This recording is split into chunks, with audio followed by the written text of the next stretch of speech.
I didn't see you last video. What's up with that? What do you mean you're only here for my One Piece content? Well, I guess you're in luck today, because today we're going to be talking about Arlong Park, which I just finished this morning.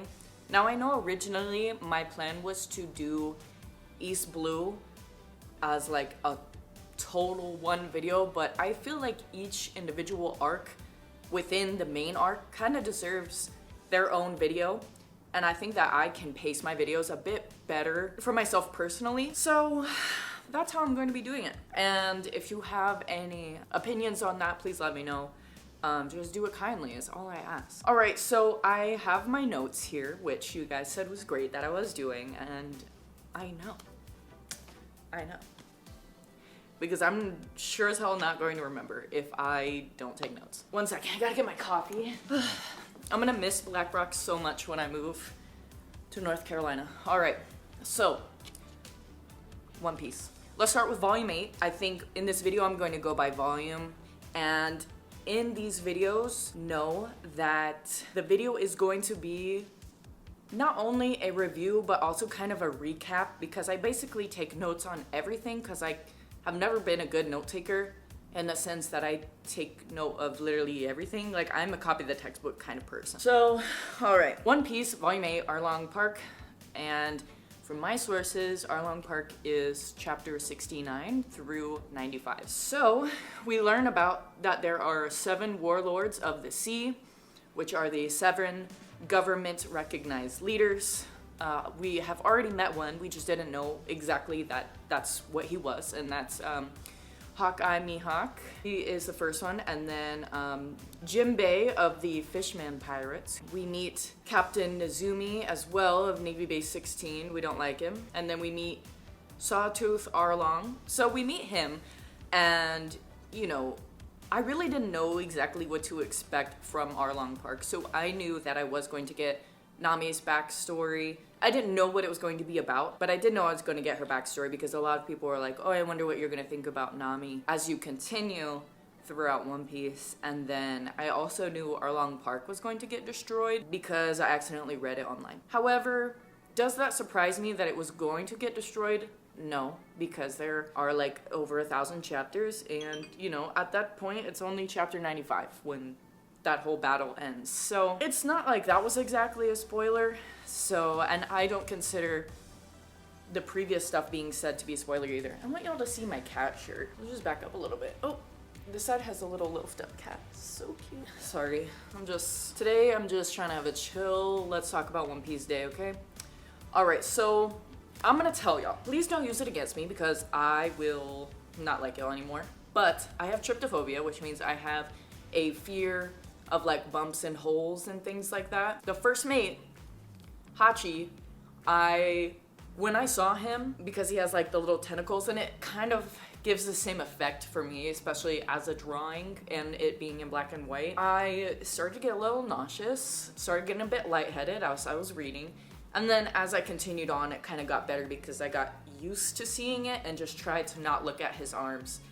Though, I will say the character designs are very cool with the fish idea. I guess it makes sense that at some point within a pirate manga of the way Oda likes to do his characters, and how we already know that he likes to draw animals, should I have been expecting fishmen? I feel like you never know what to expect with Oda, but I always appreciate what comes, you know? So my tryptophobia was being activated by Hachi, so it's not great. So it really did throw me off when in volume 8 Nami slaps a kid from going into Arlong Park, because at this point I don't know anything about Nami and her backstory really.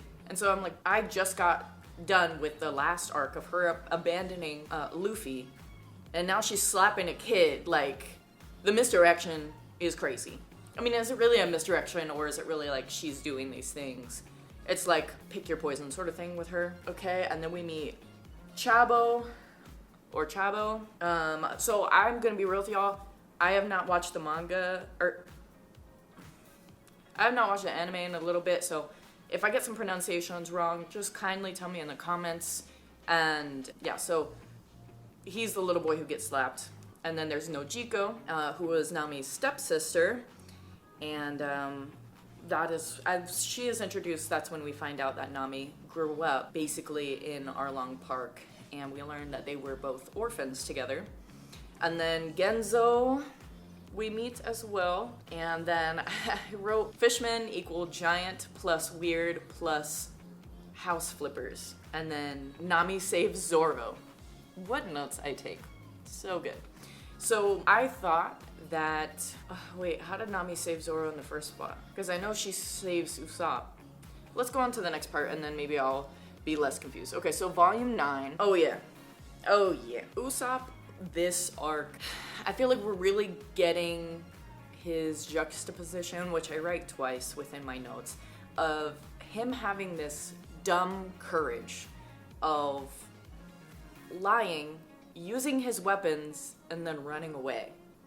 Multiple times. I find that a very interesting flaw that Usopp has is that he is so courageous and so scared at the same time. And I think that once he gains more self-confidence and realizes that he does have a special skill, because I think that that's something that he forgets, is because yes, he has a special skill of lying, but he's also a sharpshooter. This is from Oda's like beginning. It says he's a sharpshooter basically from his anything that he tries to throw at someone with the string thing. What is it called? The string thing? Whatever. Rubber bands, anything like that. His weapons that he uses, he's very accurate, you know, and that's, I think, and then I'm pretty sure he makes his own weapons as well. And if he were to just think about that more and think about how useful he is, because he probably sees Zoro as a master swordsman, Nami is just kind of BA, like with her big stick that she whacks people with, and you know, she's pretty agile. And then you obviously have Luffy, who is stretchy and just super, super strong and powerful and super confident. And I would say that everyone is super confident, including Sanji as well, who has his kick. And then Usopp is our only guy who, his confidence is a lie. Like, he's not actually confident like everyone else. He's lying about it, and I think that that's why he has his little juxtaposition. Well, I wouldn't call it little, because like it is a constant throughout this arc that he keeps doing that sort of pattern. So after that, we meet Mumu, VIP, the cutest animal, second to Chow Chow. Chow Chow for his personality, but drawing, the cutest animal that I've seen Oda draw. And when he gets his head smashed into the island, I'm just so sad, because I know that they have to utilize him and he's one of the monsters of the Grand Line. He's so cute. He's so adorable. Love him. So the next spot, I wrote, no way Nami killed Usopp, won't fully believe it. Because I was like, no, I won't fully believe this until I see it. And then my next note is, ha ha ha, she stabbed her own hand, which I didn't expect that either. So I feel like with Oda's writing, for example, I knew that Arlong Park was going to get taken down, but I did not know how. I knew that Nami, her backstory was going to be emotional because I was told, but I did not know how. And I feel like that's something that I really like about Oda, is like, even if you get spoiled, you don't get spoiled because you don't know how things are going to play out. And I think watching things play out is very, very interesting, because it'll make you not care that you already knew that XYZ was going to happen, because you didn't know how it was going to happen. At least that's just my input. Okay, Belle Mare. That's how I'm gonna say it. I'm gonna call her Belle. Nojiko and Nami's foster mother, she is also BA, and you can see why both of them are very violent girls. From her, I was gonna say I liked her minus when she slapped Nami, though I know that that was coming out of, you know, anger. She doesn't really know how to be a mother, because was not really a mother, probably did not plan on being a mother, but became one because of the children. And I also wanted to say that I will be adding in throughout the entire video the panels that I like, just because someone was asking me, it would be nice if you added in your favorite panels, and all it takes is one person to ask me, okay? And I will do that. So I was making sure to take some screenshots and pictures and whatnot of my favorite panels. This was definitely an emotional arc. Now, speaking of panels, one of the panels that really got to me was when they're going into the backstory and they show Nojiko's face why am I like low-key getting emotional? When they show Nojiko's face amongst the battle and everything, Belle looks at Nami as a baby, and Nami starts laughing, and she's like, oh my gosh, she doesn't realize what's going on around her. And Nojiko's face is just like crumpled in such a way that she's crying, and she has this smile because she's so traumatized. She doesn't know how to deal with any of these emotions. I mean, how could she with how young she was? And then holding this baby who is smiling, who will not remember any of, you know, what's going on. And like, I just feel like they say a picture is worth 1,000 words, and that one just really, that panel probably got to me the most out of like any sort of emotional thing in this entire arc. Was her face in that scene just said so many things.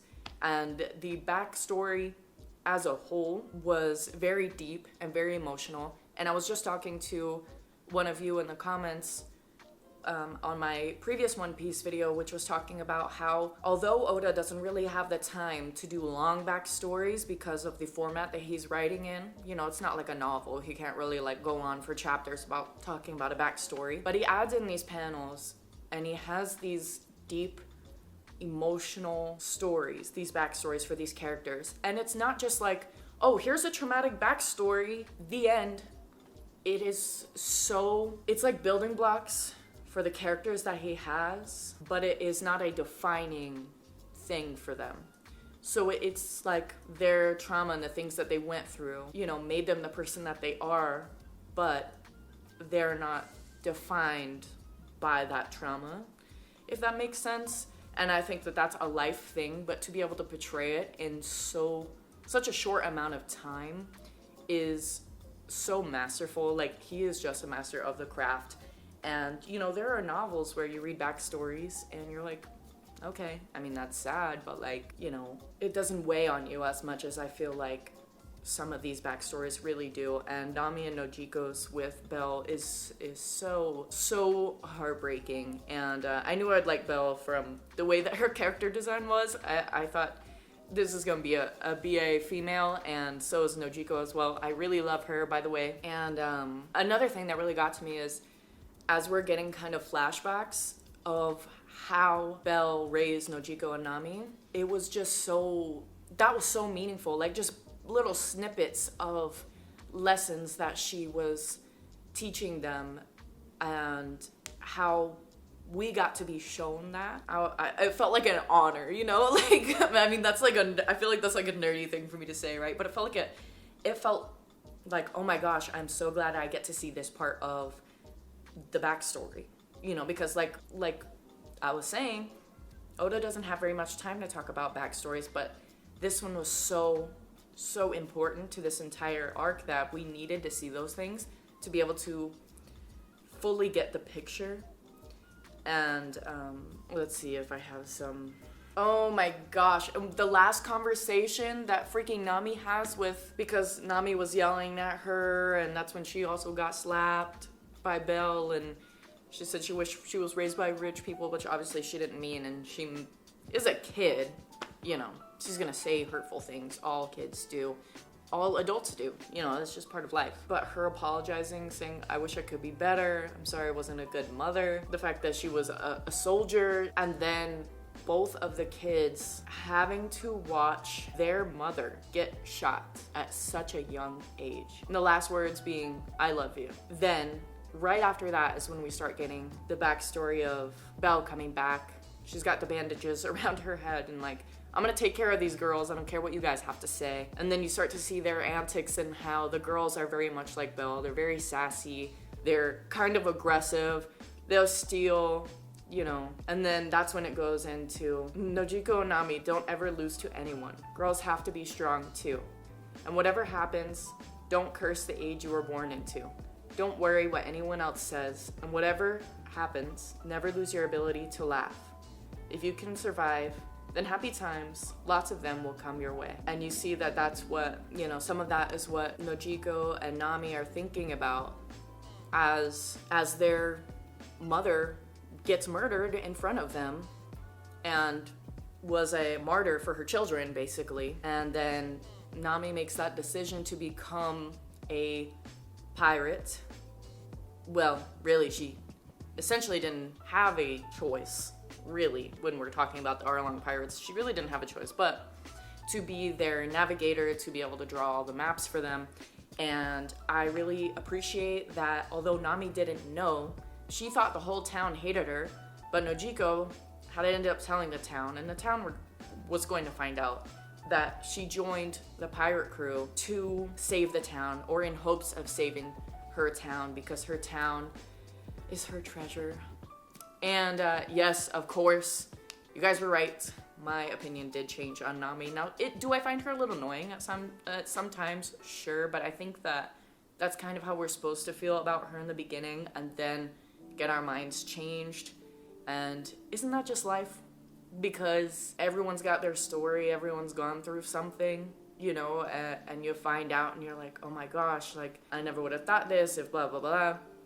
So I feel like maybe that was Oda's intent, was to, definitely, right? Because you're supposed to be mad at Nami seeing her abandon the crew.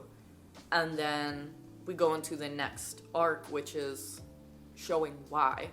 And why she had to, like I said, pick the poison, right? She had to decide to abandon and betray so that she could save her town, her family, all that she had left, really. Oh yeah, and then Arlong sending the Navy to steal her money because, of course, if he really, like I said, she did not have a choice. If he really needed her, he was going to keep her. Also, the brothers, I call them, is Yosaku and Johnny, I think. I'm sorry, I am also terrible at names, by the way. I love them. I just love every scene that they're in. They're so funny, and they're just so good together and with everyone else. And I love the facial expressions that we always get from them, with their eyes poking out and their mouth all big. And yeah, I think those are just so fun. Oh gosh. Don't even get me started. So when I was talking about Nami's treasure being the island, so I really appreciated the panel, and I believe I took a picture of it, where Luffy comes up to Nami and she's trying to get him away and everything like that. She turns around and she's crying. And this is the first time she's cried in a long time because of the backstory saying that she would not cry as a child, which we're not going to talk about that right now. So he knows. I think that he was like, yeah, I don't want to hear the story from before, when Nojiko was telling the rest of the crew Nami's story, is because he already figured it out and was like, yeah, I don't want to know. It's gonna piss me off. Don't tell me. And so, eventually he finds Nami and she turns around, she's crying, and she says, help. He takes off his straw hat, puts it on her head. And I feel like because we get this next scene that is we're seeing the flashback that she's thinking about of him saying, don't touch this hat is my treasure. She knows that Luffy knows that this island, that these people are her treasure. And I feel like that was one, him telling her, I know this is your treasure. And two, him telling her, like, don't worry, I'll be back for this hat. Like, it's going to be taken care of. You stay here and take care of it. I feel like that's what that was saying to me. If you guys have any other opinions, like, on anything else that I have said and on this, let me know. I love to have the conversation, like I said before.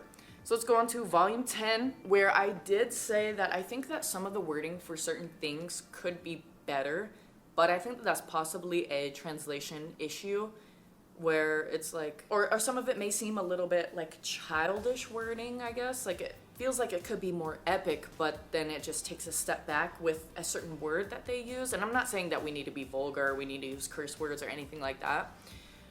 But maybe they're censoring it.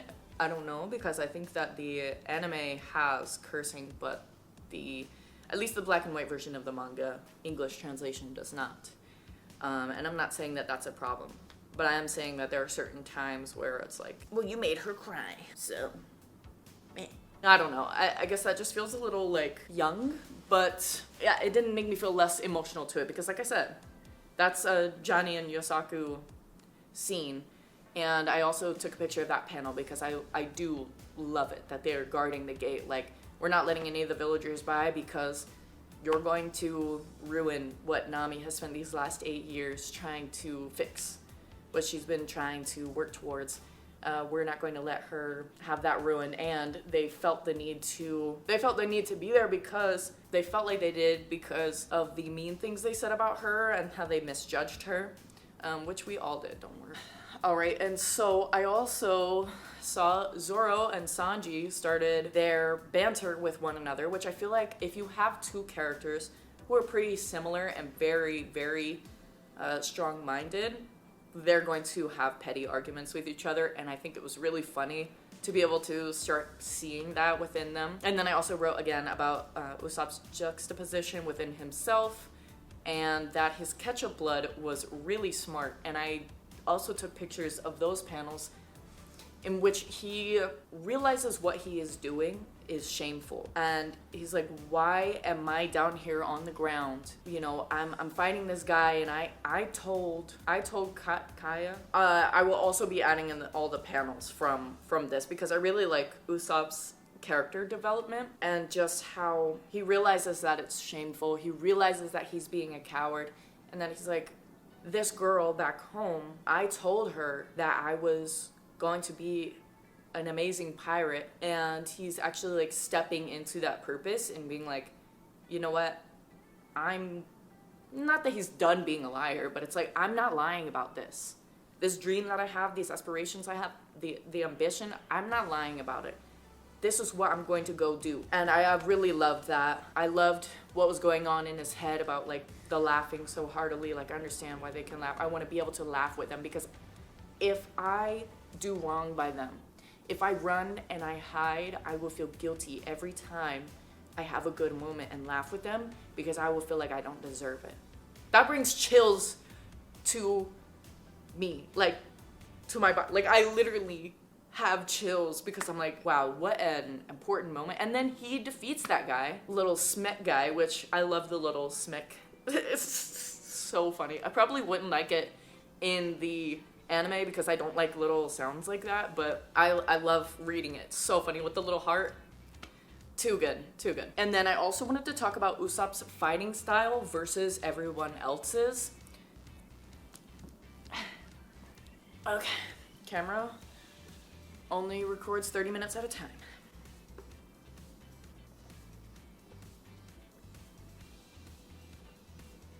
I need to drink some water.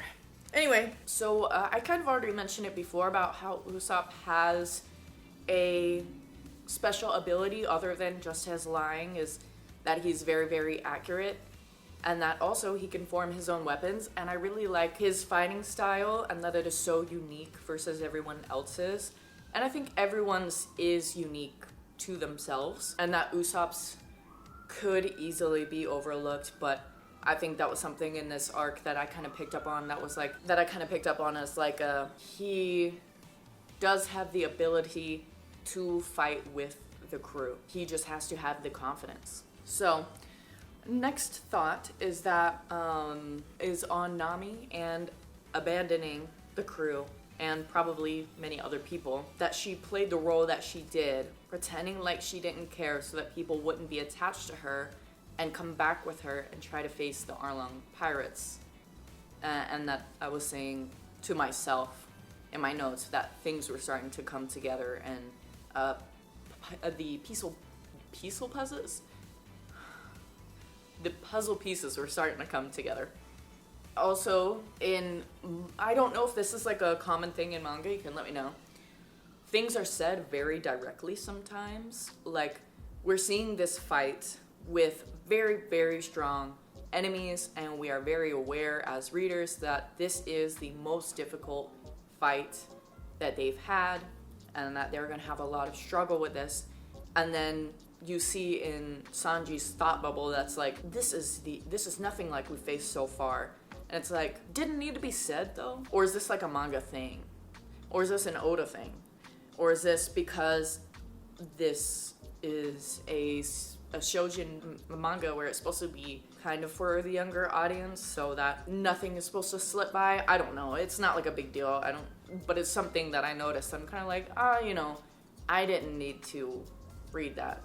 Like, that's pretty apparent, you know? Oh my gosh. Luffy always focusing on the important things. I'm gonna show the panel. Yeah. He's so funny. He's very observant. He's very observant. He's like, where'd your little windmill go? It was so cool. And he's like, bro, don't worry about that right now. You're like dying. So funny. Oh yeah, when Arlong, I really liked this part too of the battle where Luffy is so, what's the word? He takes things so literal, which I don't know if it's because he's very dense or because he's trying to make jokes. And I think it could be both, right? I take things very literally sometimes too, so I think that's maybe why this part was so funny to me, was that Arlong's like, what's the difference between me and you? Luffy's pointing out their differences quite literally, like, oh well, our noses, the webbed in between your fingers, like stuff like that. And he's like, no, we're different species, stupid. Like, I thought that was so funny. And then I really liked this part where Luffy says, I don't know how to use a sword, shark face. I don't know how to navigate either. I can't cook and I can't tell lies. I know I can't live without help from a lot of people. And then he says, well, just what can you do? Like, you're such a lousy captain and everything like that. And he says, I can beat you. And then he uses one of Arlong's crewmates as a human shield. That was wild. That was wild. Did not expect that from Luffy, because that is such a wild thing to do. Yeah, because they weren't like dead. They were dying, but they weren't dead. And he's just like, oh, that hurt, Captain. I'm like, oh, like my emotions. I feel bad for Arlong for accidentally doing that to his own crewmate, because I'm sure like if one of the like Luffy's crew were to do that to each other, they would feel awful. They'd feel it forever, you know? So let's go into volume 11, where Luffy and Arlong are in the navigation room, where Nami spent a lot of her life drawing up these oceanic maps for the Arlong pirates. And because Arlong talks about using her and saying that he can use Nami better than Luffy can, and Luffy's like, use her, and he has such crazy strength that this shark sword that Arlong is using against him, he crushes in his hand. And Arlong's like, whoa, I'm not expecting this. Like, what the heck is this? And just the attachment and protective nature that Luffy has for his crewmates. Like, once he decides, this is my crewmate, like, those people will be protected forever by him. He has such a deep connection with them once he's like, this is my crewmate. Once he set that line, like, it's something like switches in his brain, and he's like, okay, I'm protecting them forever. Nothing bad can ever happen to them. Nothing bad can ever be said about them in front of me. Otherwise, there will be hell to pay. And I really do love that about Luffy. Oh my gosh. This sweet moment where Genzo and Nojiko are walking away from something, and he goes, you're Belmare's daughter, all right. I thought that was such a sweet moment, because it's like, you know, they're not blood related, but for her to have the personality traits and him be like, yep, you're definitely her daughter. I feel like that's very sweet, and I feel like that's very sweet for like kids who have step parents, which is something that kind of like speaks to me a little bit. It's because my sister is my half sister, but I have never seen her as that. It's like my dad is her dad, you know, and I feel like that's Nami and her stepsister, although they're not blood related at all. It's like both of them, like sisters, they're closer than blood, and their mother is their mother. Like, that's their adopted mother is their mother, you know. And I feel like that could be really really deep and really healing for kids to read who have to grow up with step parents, and, you know, maybe feel like there's a disconnect and be like, oh well, that's not my mom, like I don't have any of their traits. But little do they know that they do carry those traits. They are like them. They spent so much time with them. They raised them, you know, that sort of thing. I also wrote that snail phones are sick because we had not seen those before as far as I know, but when the Navy was talking to each other. And the Navy is now after Luffy, like he's officially, I feel like that is like a rite of passage for a pirate. Like he's officially a for real pirate because he's on the wanted posters, on the wanted signs. And even though he's smiling in the photos, the Navy's like, oh, this is a really bad pirate. Like, couldn't you have had a better picture? Come on, Luffy's always gonna be smiling, okay? And then I liked the part where, and I feel like this may be translated a little weird, but that's okay, because I still like the sentiment of when Nojiko's talking to the young boy, Chabo,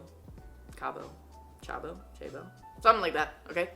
She's talking to him, and he's not upset about Luffy's crew not coming in sooner so that his dad could be saved, because he's like, regrets are a waste of time. He has such a high level of emotional intelligence, and I think people forget that sometimes, is that kids are a lot more emotionally intelligent than what you think they are.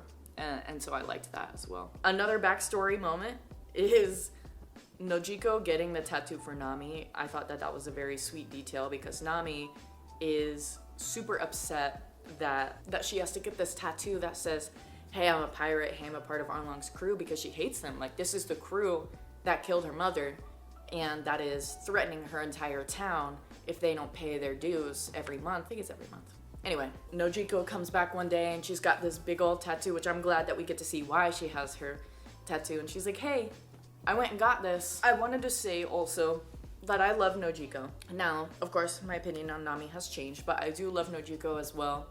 I feel like she would have joined the Arlong Pirates if there was a reason for the Arlong Pirates to want her, because again, then she wouldn't have that choice. But that they have two different roles, yet they are an equal amount of courageous, an equal amount of strong. They're just as tough. You know, Nojiko keeping people away from Arlong and probably holding down the fort, you know, holding down the town while Nami is away, making sure that things stay straight, and just that they are such great female characters that are written, them and Belle. Love them all. Love how tough they are. They're a bit aggressive. As you can see, that's from Belle, most definitely, but I love that they are different and the same. Like, they definitely have their own roles, and that Nojiko's just as much of a hero as Nami is, I feel like, because Nami wouldn't have been able to do it without Nojiko, and Nojiko wouldn't have been able to do what she did without Nami, so yeah. And then, because Nami had to work on the inside while Nojiko had to work on the outside to make sure people did not go into Arlong, and Nami probably would have never let Nojiko join anyway. Then the tattoo, which I drew a little picture of, which is the pinwheel and the tangerine. Oh no, my iPad's still plugged in. Yeah, I just drew that in my notes. Don't worry, I was taking little drawings in my notes like I was before. All right, so two more things that I'm done. I'm sorry, this is kind of a long video, but like I said, every arc has so many important things that I could be talking about. So why did Nami steal their wallets? Okay, cops. So that was a question I had asked myself, was like, why did she just run through and steal the town's wallets? So there was multiple things that I thought of, which please let me know your guesses down below, or maybe they talk about it. Don't let me know if you actually know why she did it, but if you have your guesses or whatever, like, as long as it's not spoiled, you know what I'm saying. That, she wanted to run out of the town, probably because she knew she wasn't going to be able to actually say goodbye to them. Like, if she were to stop and talk with everyone and receive that thanks, she would probably feel guilty for some reason, and then she wouldn't be able to leave, or she'd feel really guilty for leaving and becoming a pirate because she was a part of the Arlong Pirates, and she said she hated pirates, and then, she becomes Luffy's navigator. Probably her sister as well, because, I don't know, they're kind of devious. And maybe it was to prove a point that she'll be okay. If anyone in the town was worried that she wasn't going to be able to get away with stealing, she got away with stealing from all of them. So, and that she also gave them 100 million berries. Anyway, so it was probably also really just for a laugh, because, as she steals their wallets, it's not like she's really stealing from them. Maybe she feels like they'll be like, oh, well, you know, they won't feel the need to thank her or something stupid like that because she took their wallets, and so now they can be a little upset with her or something. And like I said, just to have that last laugh, to be like, well, you know, I'm still Nami, like I can still do the things that I need to do, that I'll be fine. I don't know. That's just some of the things that I was thinking about. And then the last thing I wrote was about the freaking pinwheel. And although it's very, very short, that Mr. Genzo comes up and he's scary to Nami as a baby, and then he puts a little pinwheel on his hat and that makes her laugh. And then once Nami leaves, he's like, well, I won't be needing this anymore. And he puts it on Belle's grave. Like, I'm getting chills again.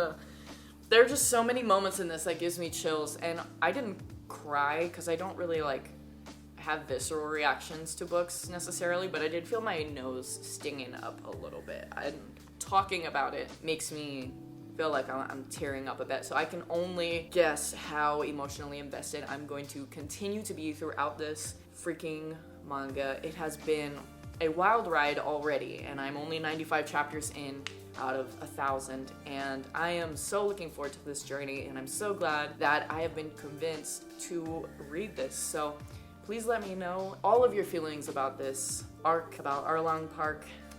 I didn't talk very much about character design on this one, but it was good and cool and interesting, you know. And don't worry, I was paying attention to the things that was happening with Kobe and Helmeppo. So, you know, I'm always trying to look out and pay attention to what is going on. But I am so grateful that you guys were here and spent, you know, however long this video was with me.